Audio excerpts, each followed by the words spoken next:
Welcome to Rider Nation Station, presented by American Manufacturing Solutions, your total logistics partner, investing in Rider Nation Station and St. Mary's, Ohio, and to our other fine sponsors.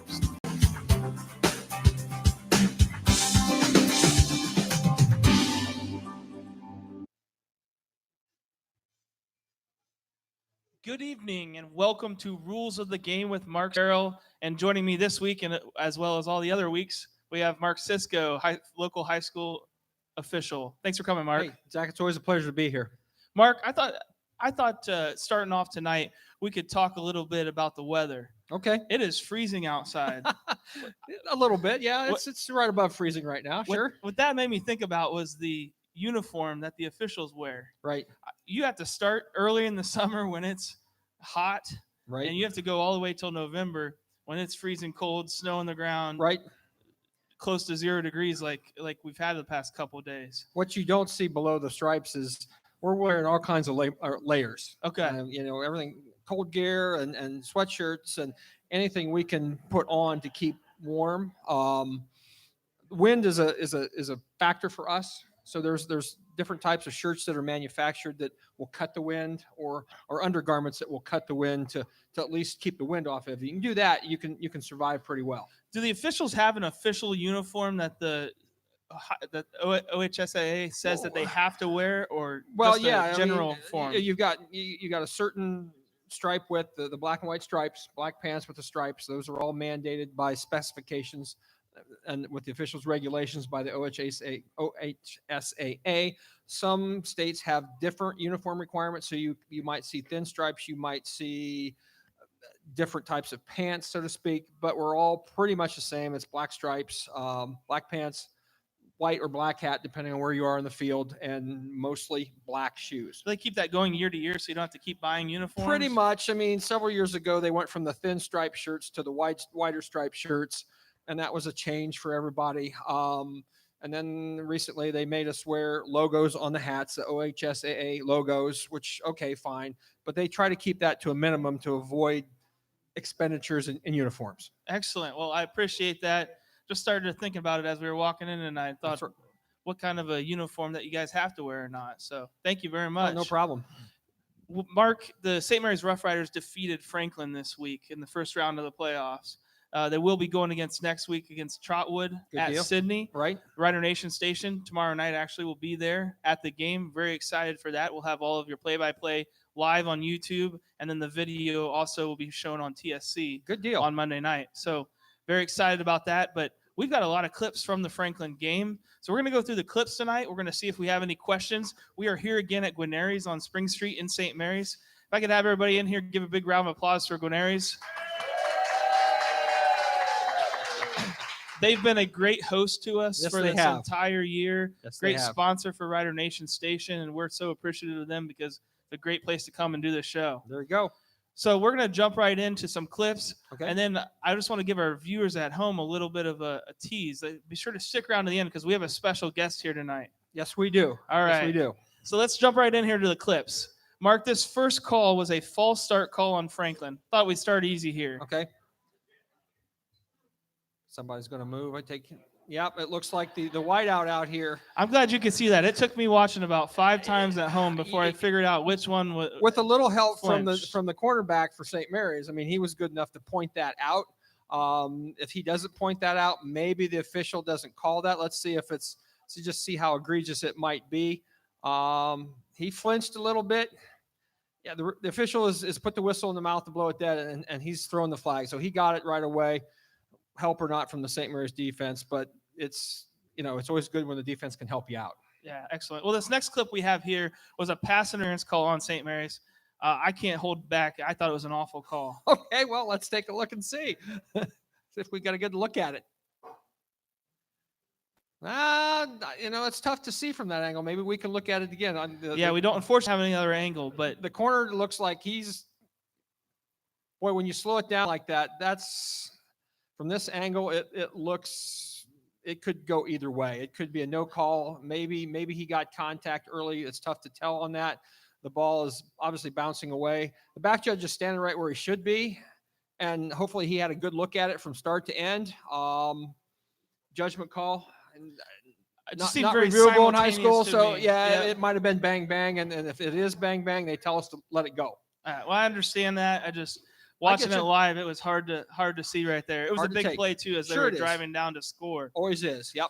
Well, this next play actually, what's nice is that they didn't score on this drive because the St. Mary's defense stepped up and stopped them here on this 4th and 1. Okay. So I want everybody to watch here, though. I thought what was interesting was how long it took the refs to call the whistle here on the pile. Still moving. They're still moving, and we still got people moving. Now it's dead at that point. So as long as that pile's moving, they're going to keep it going there. At some point, or until they determine that forward progress has been stopped. Now, in a pile like that, it's tough because you got people that are pushing the pile from both directions, and it could go either way here. And it did start to move forward, and then it went sideways, and then we were done. So I think that's a good call to let that go as much. You got to realize that the whistles do not kill the play. They just affirm that it's done.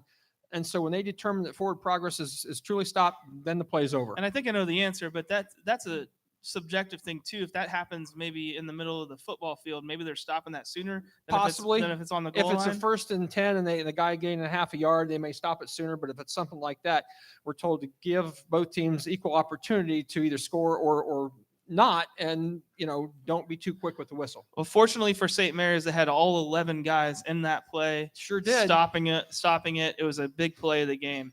Mark, the next play we have here was a blocked field goal. St. Mary's blocked. Now wait a minute, we're snapping it coming out from the. I think we may coming out from the want to line. skip to the next one. Oh, yep. Go to 5. Yep. That was just a false start there. Sorry, we skipped over that one. Not a problem. All right, the next play we have Now here field goal, right? is a field goal. It was a blocked field goal on St. Mary's. Great play again by the defense. St. Mary's ended up winning the game only by a couple points. So this would have actually they won 14-11. Okay. So this was a huge blocked field goal as it turned out towards the end of the game. We want to keep it going though, because at the end of the field goal, the ball was returned.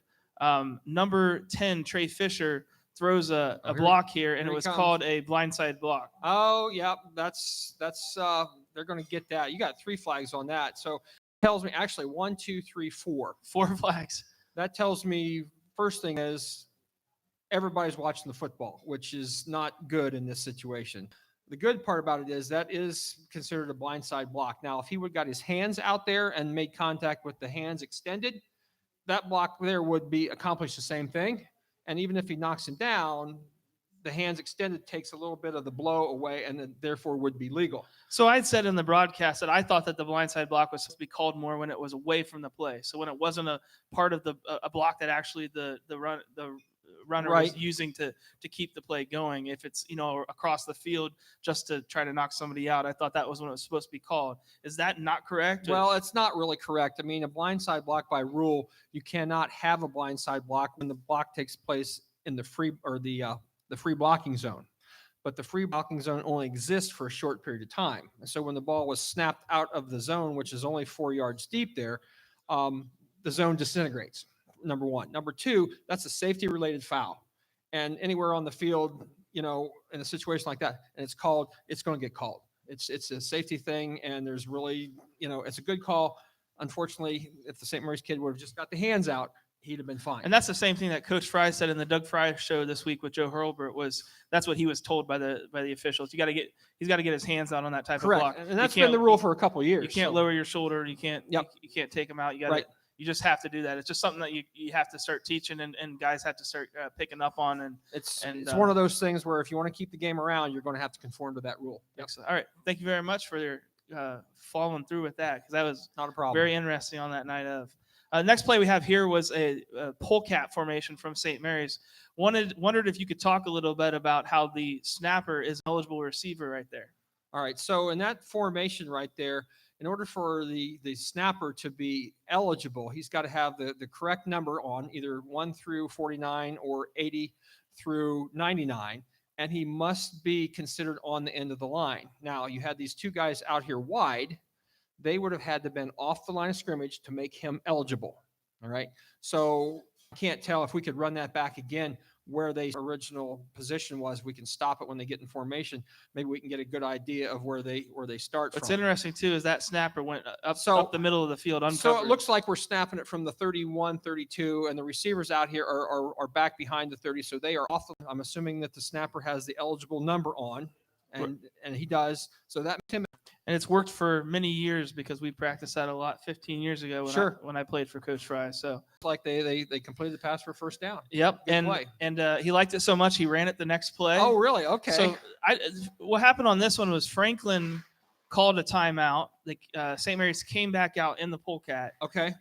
But for some reason, I don't know if you could talk about it. I'm not sure. Talking to the line judge, they come back over and they make St. Mary's back into a huddle.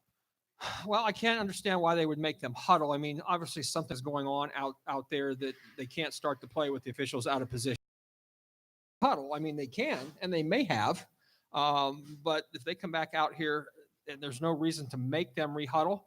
They could stay at the line of scrimmage, and as soon as the referee blows a whistle ready for play, we're going to go. My guess is that they were called back off the line. Now, did they come back out in the polecat again, or did we run something different? They did come back out in the polecat after this, yeah. So it might have been Coach Rice said run it again. They just wanted to keep it going, but there's no rule that says they must rehuddle.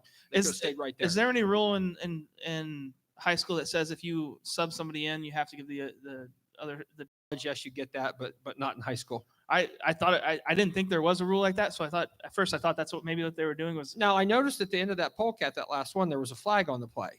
Do we know what that was about here? Let's see if we. They called a false start then on one of the receivers at the bottom of the screen. Yeah. Okay. Looks like we're getting ready to snap. Boy, it's as close That's as close. the That's a bang, Franklin bang. one earlier. What do you think, umpire back there? Is this false start, wing guy? No. No. My cohorts are back there in the audience shaking their head no. So the vote says no. So whatever. Good. That's good to hear. All right, let's go on. We'll go ahead and skip to the next play then. So This was a pretty big play. St. Mary's attempted to run a halfback pass, wingback pass, and unfortunately it was thrown for an interception. It was very close to the defender having his feet out of bounds. But let's see the end of that if we can. It looks, and I can tell you, we're using the game film here from the team. When we were able to see the replay from the Rider Nation station camera, it looked like a good ball. It looked like his right foot gets in there. It looks like it's just barely down. And in high school, you only have to have 1 foot down. So if he came down with it and maintained control when he went to the ground, it's a good catch by the defense at that point. We have a second angle of this. Okay, let's see if we can go ahead and look at the next clip, and we're just going to see it from the back view. Yeah, really athletic, great play from the Franklin defender. Yeah, I mean, it looks from this angle, it looks like he made the catch. Made the catch, has possession there, and put in. That would be the only thing if he maintained it as he came down. So and the official was standing right down on the line. So the only thing I would have liked out of the official is if he'd have been standing still. There was really no reason for him to come running down there. And the spot's going to be what it is. If he'd have been still, they tell us to be still so the eyes aren't jumping up and down so you can get a better look. But I think he made the right call. We saw the next clip. We saw a play like this last week. It just looks like Franklin had too many men on the field, tried to run somebody off, and they got called for it. Last week they were able to. The other Defiance was able to call a timeout. This one weren't as easy. Well, it looks like the coach was trying to call a timeout here. They recognize that they got 12, and he's like, "Wait a minute, what's going on?" And it's too late at that point. So. Good get by the umpire. It looks like the umpire's got it. And when he notices that, he's supposed to call it basically, not really. I mean, he can. Normally, that's going to be the referee's call back there because he should be counting as well. So you may have had 2 flags on the play. The referee may have thrown a flag as well. We don't know. But the umpire's definitely has it, made it big, and says, you're not getting away with that. So it'll cost you 5 yards.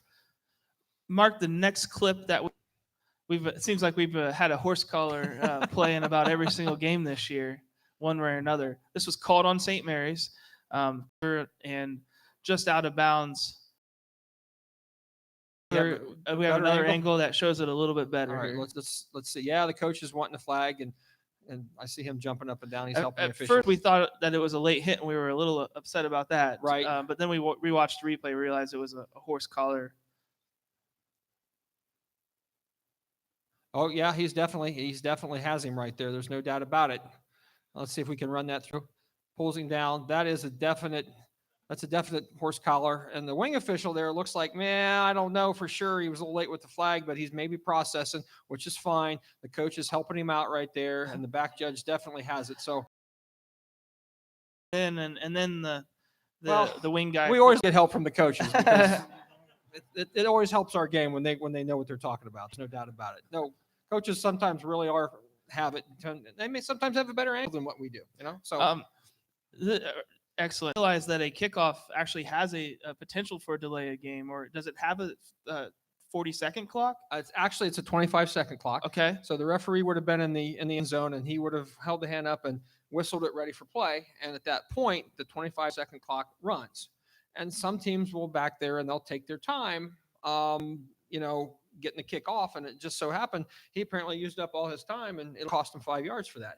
Okay. So that doesn't happen very often. No, not at all. Sometimes they'll kick it without a whistle. It's the same delay of game call. I've had that happen, but this definitely was probably something that they just lost track of the play clock. Mark, I thought you could help me maybe on this next clip because I watched it a bunch of times and I have no idea what was called on this. There was a flag that was thrown in the middle of the field.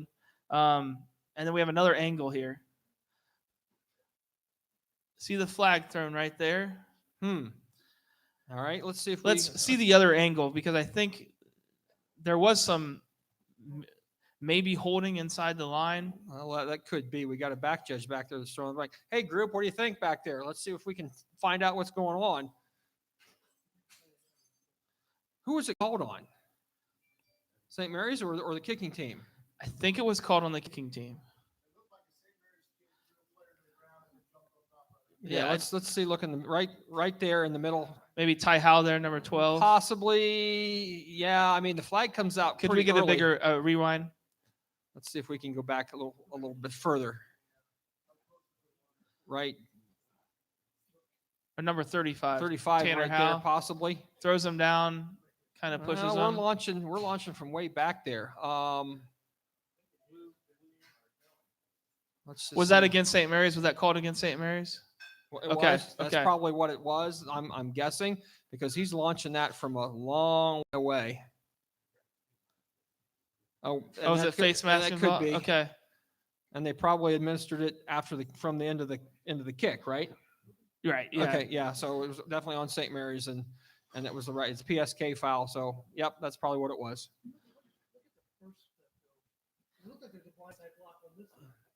All right. Well, let's see.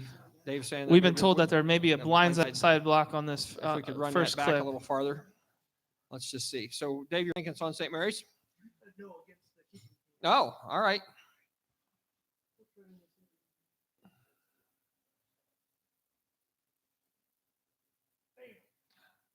Oh, run that back a little ways. Okay, so he's chasing. That's probably a foul right there. Yeah, so they didn't call that. They called something. So now we got a hit right there that yes is going to be a foul as well. But that one was thrown by the back judge already. Right. So he's already made a call on something else. So now we've got a foul right here. Should have been called. It was missed. Probably the wing guy down here, or possibly the umpire, should have got that one. And it probably should have been offsetting. And that maybe not. St. Mary's could have declined it to keep the football. If they would accepted it, then they would have made him re-kick again. Okay. Yes. We're going to go ahead and go to the next clip here. This was a no pass interference called. Okay. Now, good call or not, Zach? You right there. What I think it probably should have been called technically by the rules, but the ball was thrown so far outside that he used his subjectiveness to not call it. So you're thinking it was uncatchable, but from our previous discussions, we can't have that, right? This is definitely no difference on the call. So by the officials there. Okay. The next one, we have a pass interference that was called. Okay. Yes, no? I don't remember this one for sure. I think it was Somebody knocked somebody down there. Yep. Number 7 knocks him down. The question is, number 7 was stationary, or at least and the receiver more ran into him. What do you think, umpire? Could the umpire have seen that hit from when he turned? I got my umpires here tonight. All right. I have caught sight of it, but I don't know if he was around in time. Rich is going, no, it's not happening. I think But the problem good is call. too, the St. Mary's guy's hands were out, which definitely, It looked- whether he pushed him or not, it looked like he did. It looked bad. Yep, probably a good call. Number 15, we have pass interference not called. Okay. Thought this was a good call. Just a deep pass play, and frankly, I think the receiver just dropped it. It wasn't really much. Yeah, Contact. it doesn't look like. I mean, if there was any contact, it was after the ball was there. Let's see if it'll. Yeah, that's going to be a bang bang, and unless he's restricting the arm, and it doesn't look that way, so probably a good no call. But on the second clip that we watched tonight, I thought that was just as bang bang as Well, as the second one. You could be right. Yeah. You could be right. You should maybe wear the stripe. We have one more angle of this, All right. and let's see. this is, by the way, our last clip tonight. Okay. So, All right. Let's take a look.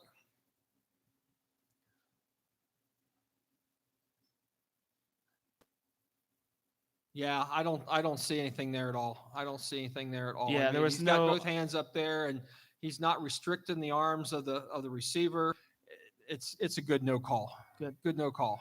yep, that's All kind of what I thought on the field. So, Good deal. all right, we're going to go ahead and take a quick break Good here. deal. As promised, when we come back, we're going to have a special guest with us right here tonight on Rider Nation Station, Rules of the Game. Good deal. Even though the music on the patio has come to an end, Guarneri's would like to thank everyone for joining them on the patio on Friday nights. Though the music has ended, stop in and try their signature Big Ralph sub, pizza, or calzone.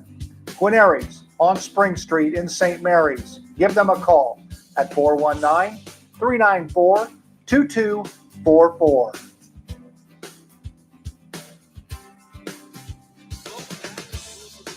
Mark Cisco. I'm your host, Zach Farrell again, and I'm no longer joined by Mark Cisco because I've got Denny Kraft in here with me. So I've traded a ref for a line judge or a lineman. That's right. All right. Judge. And make sure you're talking right into there. I saw on Facebook that you are, I guess, stepping away from the field as an official in high school. So we thought we wanted to try to have you on this week. Just was curious when you got started with your high school with officiating football games, how long it's been, and what got you into it. Well, I went to a JV game on a Monday night, and I'm standing in the end zone, and the referee on the field was Mr. Hartwell. He used to be a teacher at St. Mary's High School, and he needed help. And he asked if I would like to help. At that point, anybody was good out there at that time, so I said, yeah. So then I took the class in Lima from Don Mack and Del Bruno. And from there, it's been 44 years. So 44 years that you've been officiating in high school.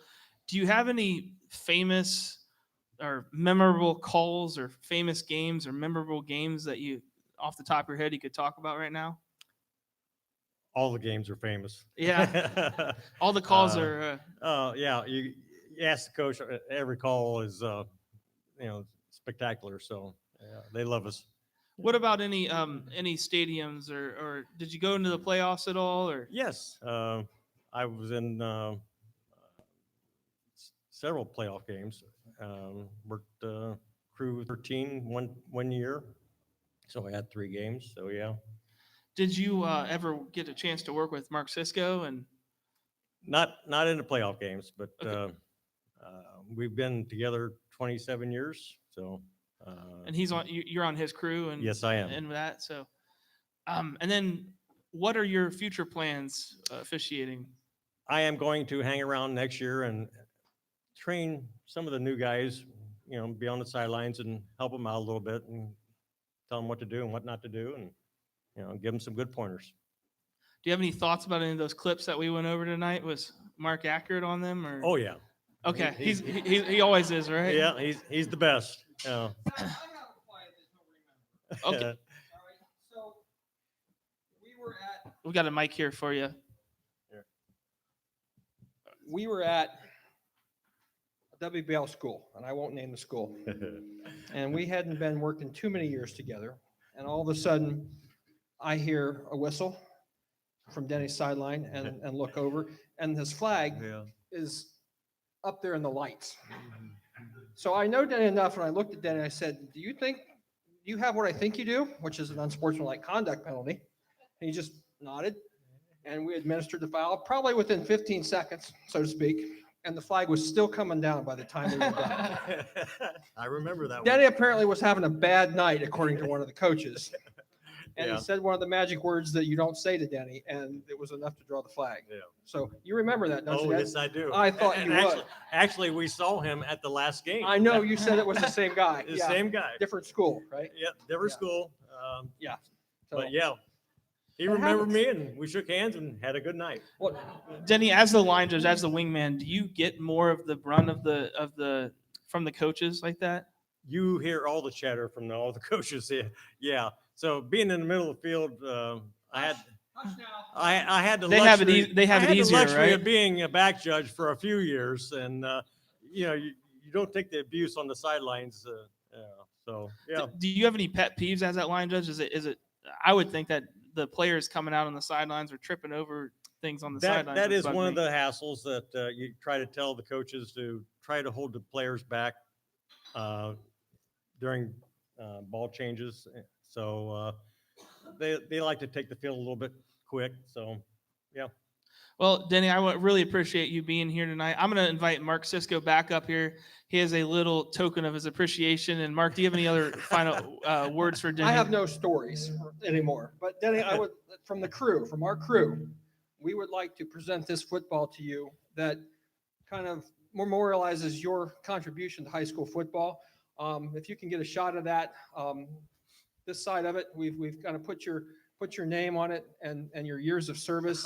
Oh, there you go. And I hope you'll put that, and your good, That lovely, is awesome. lovely wife will make good use of that 44 very years. awesome. and put that in a shrine someplace.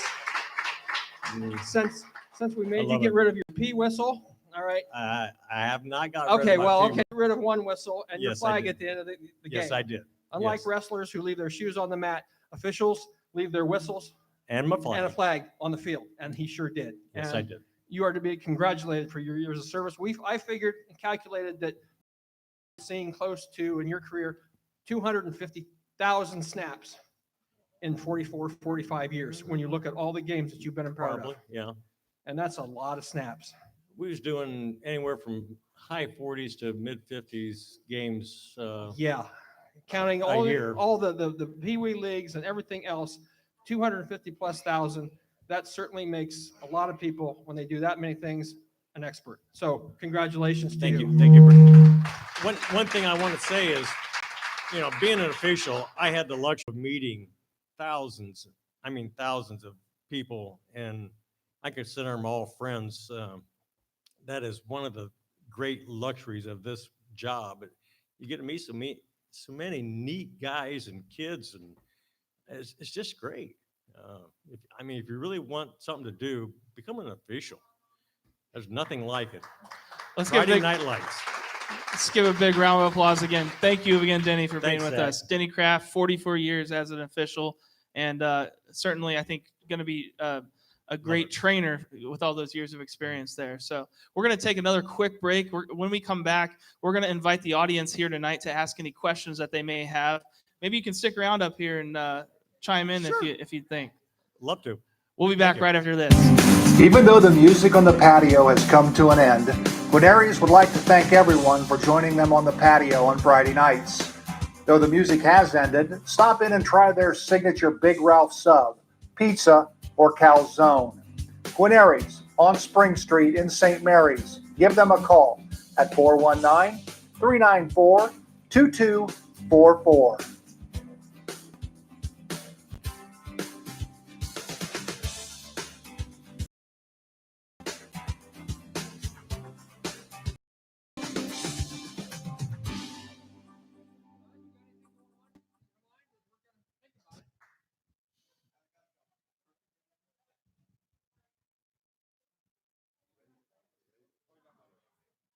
And welcome back to Rules of the Game with Mark Cisco. I'm your host, Zach Farrell. Here we are again at Guarneri's on Spring Street in St. Mary's. I want to thank everybody at home for joining us tonight.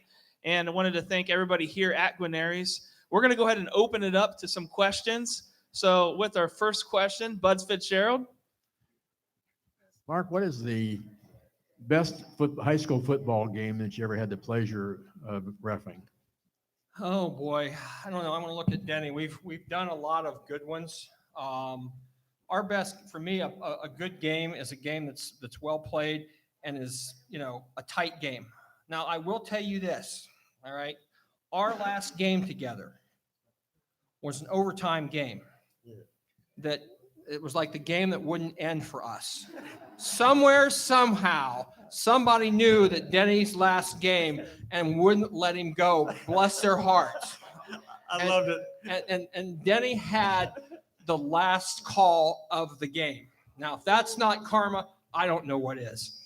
You So- can't go out with any better way than having a touchdown signal and running off the field. That's the greatest. So, Great. is that memorable? Yes, it is. Yes, it is. Good, Dave. Yeah, Mark, so there was a call for too many men on the field during the Fremont game, Okay. or excuse me, the Franklin game. How long does that player have to get off the field? Well, offensively, they have 3 seconds. So if a player comes in the offensive huddle or even in the formation, 3 seconds can elapse before another player has to start to leave. I mean, he start to leave within 3 seconds. Doesn't have to be off, but at least go. And now that's subjective on offensive side for me, because if they're in there arguing who's supposed to go in or go out, I may give them a little bit more time because they're not trying to do anything odd there. But normally 3 seconds are it, and they know that, and they're pretty good. Now, defensively, it's a little different in that the defense, by the time my back judge counts who's there, they've got 12. If the quarterback now is standing up, starting to bark signals, that's too late. Now we're going to flag it, something like that. And for that offensive player, if he's got his back turned and he's trying to get off the field and the snap comes, is that too many men, or is it because he's making an effort? Denny, it's too many men, right? Too many men. Yeah, he's making an effort, but he's still on the field when the ball snaps. So Still that's 5-yard penalty. it's still, illegal substitution, 5-yard penalty, depending, it's administered depending on the circumstances of the foul. So All right, thank you. you're welcome. Mark, I have a quick question. The Ohio State game this week, and we saw an onside kick. It didn't touch the ground first. It didn't bounce in the ground. Oh, It was here we caught go. in the air. What are the rules on that? Is it the same in high school? It is not the same. In college, if there was no one up there attempting to come up to make the catch, and I didn't see the play, then the offense is purely allowed to come down and catch the ball in the air. Now, you do that in high school, you got a flag for kick catch interference. So the ball's got to at least travel 10 yards and hit the ground before the kicking team can recover it and keep it. That's one of the reasons why they did away with driving the ball into the ground.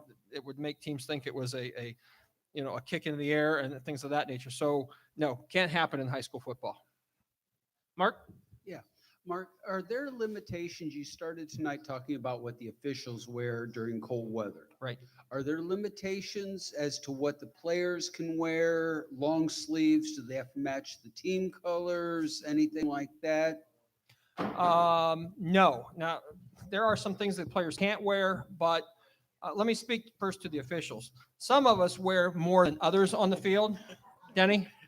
Denny doesn't have a lot of extra layers going on, okay, to his credit. So I even tried Carhartts my last I game. know and you I tried got- that, and we I didn't got, let that got happen. thrown Did we? out, He so. had him on in the locker room. We said, no, that's not going to happen. But players can wear. They have layers on, and you'll see players now wearing. Sometimes you'll see them wearing these sweatshirts with hoodies, and the hoodies coming out back the top of the uniform. Those have been ruled just this week to be perfectly legal. A question was brought up in a game last week in a playoff game where several players had the hoodies and the hoods were out hanging, out of their jerseys. They have been ruled legal.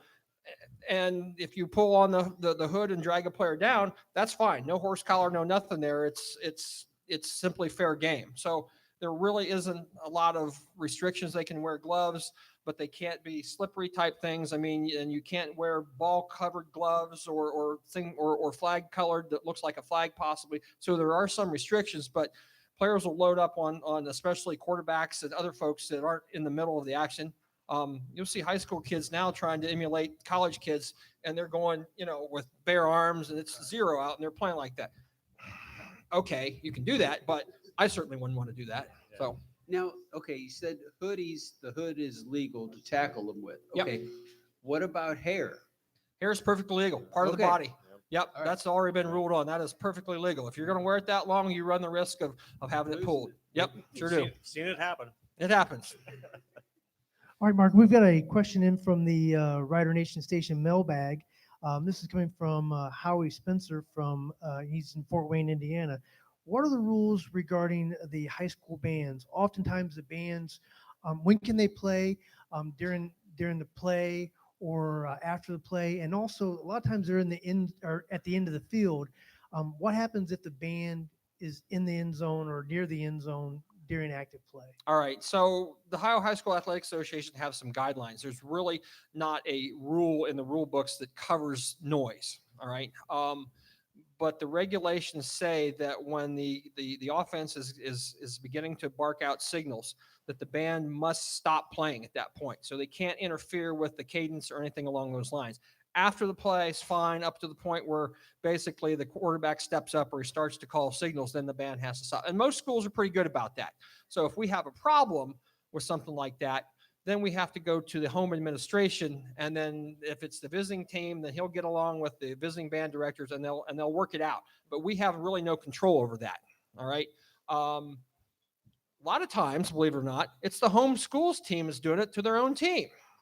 And sometimes, coaches, I don't think coaches like to do battle with band directors because you don't see it stop very often. So it's, we've had a home coach once say, hey, the band's playing. I said, Coach, it's your band.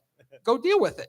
And, it's just the way it is sometimes. So a follow-up question to that, if there's a, let's say a pep band or a community band that's not associated with the school, or even here in St. Mary's where you get the Cowbell Mafia, if they're making noise, there's no control over that? there is nothing in the rule book at all. I mean, the most that I could do would be to stop the clock or wherever and maybe give them a chance to rehuddle and start again. But, a crowd's going to be a crowd.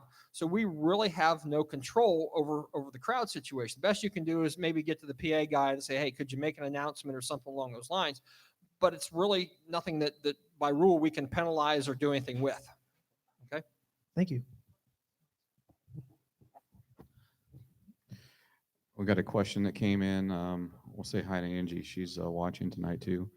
During the Summerfest vodcast, we had to float, and Coach Denny Long mentioned a reverse that ended up going for a touchdown. However, the official believed the play was dead due to the tackle of the running back that didn't have the ball, and the official believed the play dead. Is there any way to correct the mistake, especially if it actually went for a touchdown? What you have there is an inadvertent whistle. And the only way to correct that would be to give the offended team in that play situation the opportunity to keep the ball at the spot the ball was when the play was blown dead and count the down, or replay the down. Neither one of those choices are good. All right. It happens. Like officials are their own worst enemy. And when that happens, we like to crawl in a hole and not come out for a while, so to speak. We've all had them. They're not pleasant, but fortunately for most of us, you have them once and you don't have them again, and you hope it's not in a big game.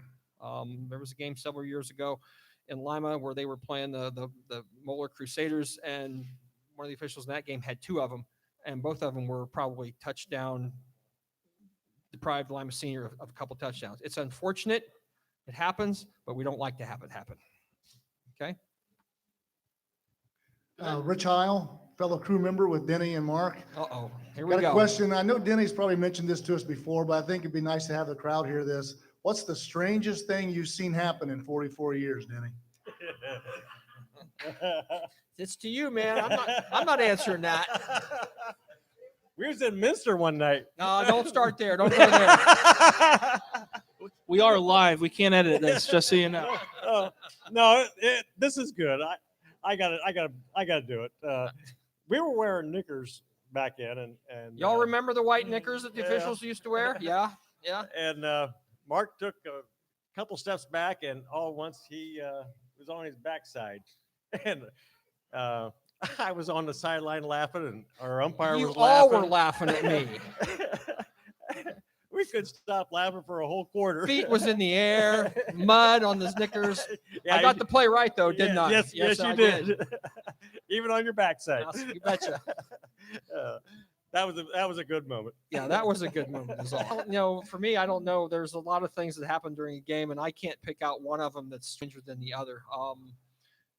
I guess a coach's comment once or twice would be the oddest thing. I mean, you get coaches sometimes that don't understand the rules, bless their hearts, and they want something that just can't be called. I mean, you can't on a personal foul. They seem to think that it's an automatic first down, and in high school, that's not the case. So, coaches, inability to comprehend some of the rules sometimes, and bless their hearts, I couldn't call the plays that they're doing, even though I played the game.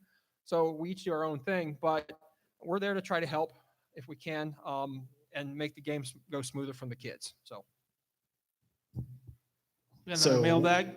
Yep. Mailbag coming from Worcester, Ohio. One of my buddies, Andrew Hackworth, just texted in and said, in soccer, if an official hears a player drop the F-bomb, the player receives a red card, has to leave the game and the next two. What happens in football if an official catches a player using the F-bomb? At least that's what I think happens in soccer. well, I can't speak to soccer. You should be talking to my umpire because he's in the middle of all that stuff that goes on. It's a game played by boys becoming men. We try to make sure that if there's stuff said that's not directed at the other team, that it's not loud enough to be heard on the sidelines, no matter which team they're looking at it. Our officials' main mantra was something like this is, would you be proud if your grandmother heard you say that type of thing? And normally it's going to stop it to some extent. Now they may chew on one another a little bit in the huddle, things of that nature, and we'll let some of that go on. They're not choir boys out there. It's a game that's violent, and it's a game of collisions, and there's a lot of emotion in football. So we'll let some of it happen, but truthfully, we don't hear too much of it, especially the well-coached teams. The well-coached teams are a direct reflection of their coaches, and if they're well-disciplined, those types of teams are a pleasure to work for because they're yes sir, no sir, thank you, I have a question, blah, blah, blah, and they're very respectful. We run across some teams sometimes that aren't, and most of the time it's a direct reflection of the coaching staff. So to get back to your question, we're not too worked up about that if we don't hear a lot of it and it's not loud enough to be heard outside the huddle, so to speak. Okay. And it's not directed at the opposite team. Okay. We tell them to clean their act up. Yes. So we've got another question coming in from the Rider Nation Station mailbag. This one's coming from Atlanta, Georgia, from Travis Cross, former St. Mary's Rough Rider. And it actually happened in the Franklin game. There were 2 sideline infraction warnings. Okay. And it seems like sometimes there are particular coaches that seem like they're perpetually on the field. Whose call is that to make, and what are you looking for to keep that coach off? Take that one. That would be my line judge call. If coaches are in that neutral zone, the 2-yard neutral zone, that is a penalty at the time of the snap. They are not allowed to be in there. Same as players, they're not allowed to be in there. So that's why we give them a sideline warning. The sideline warning the first one carries no yardage. And it basically is a reminder, hey, you're out here where you shouldn't be, and we're giving you an opportunity to clean that up. And if you don't, then the penalties get more strict as you go through the game. Normally, we try to get those early in the game, and it settles both sidelines down, because if you're giving one to one side, that gives the other side a hint that, hey, we're watching for this, and they want us to watch for this because it's safety related, not only for us, but for the coaches and the players involved. So it's a big deal for the OHSAA. And what is the penalty? The first one, the second time you have to flag them, if they're just out in the restricted area, excuse me, is 5 yards. The next one is 15, charged to the head coach. And if there is another one, it's another 15, and he's gone because he's responsible for the sideline at that point. All right. So we try very hard to work with them and keep them back and keep them legal. But if worse comes to worse, eventually he'll leave the game. And no coach wants to be tossed for something like that, because if that happens, he's prohibited from further contact with the team at all, locker room, sideline at all for the rest of the game. In other words, he's got to go sit on the bus. And nobody wants that. We're going to wing you. Try to remind them every so often, hey, give me some room here, guys. Yeah. And they step back pretty fast. So the follow-up to the follow-up from Travis is, you look at a field like Salina. Is there any leeway that you guys give them? Well, There's no room. there's no room on Yeah. some of these fields, the older stadiums.